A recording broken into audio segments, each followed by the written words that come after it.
Me, my ex-wife call her X, my neighbor. My neighbor's wife call her M. Me and my wife married in 2009.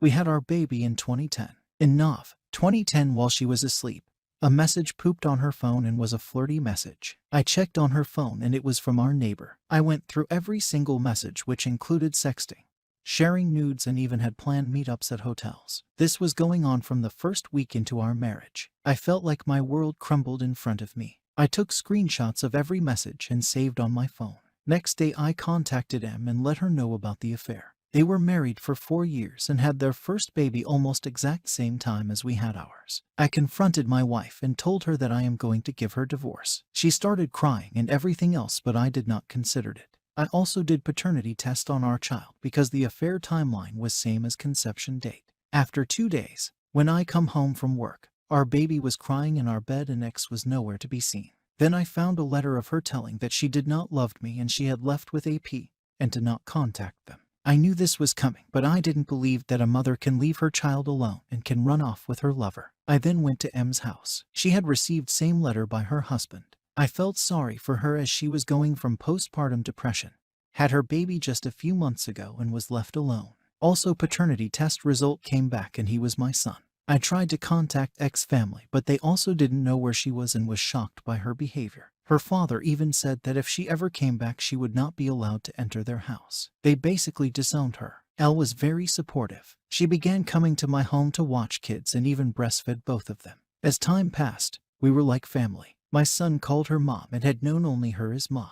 We also decided to go on dates. We engaged a year later and married in 2013. We had our first child in 2015. We often discussed things about our exes and how we were often disrespected by them. We were happy family. In 2018, when my son accidentally saw a picture of my ex, so we decided to tell him that her birth mother X had died in car accident years ago and Elle took care of him since he was 6 months old. 2 days ago, I received an anonymous email. I opened it and it read, "I want to see my son and want my family back. We are not divorced yet." I knew it was X. I showed this to Elle started freaking out and asked me if I would take her back. I calmed her down and told her that she was an ugly past and I would never leave you. I would never take her back. Now I am confused what to do. I will definitely not take her back, but should I let her meet my son or not? Should I take my son's opportunity to have connection with her birth mother? Story 2. X texted me out of the blue almost a year after breakup. Our breakup was really tough last September. After a year and a half of dating and going through the motions of planning a very real future together,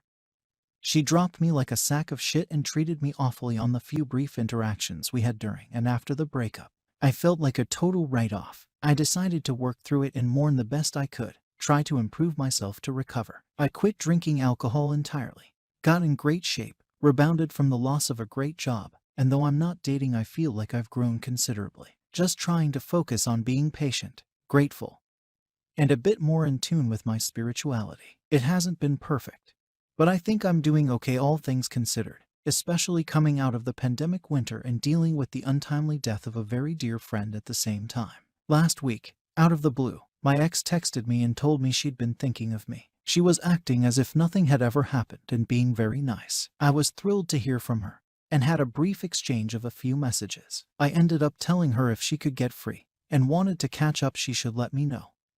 It'd be great to see her. She said something along the lines of she definitely would. A few days later I sent her a little conversation starter text.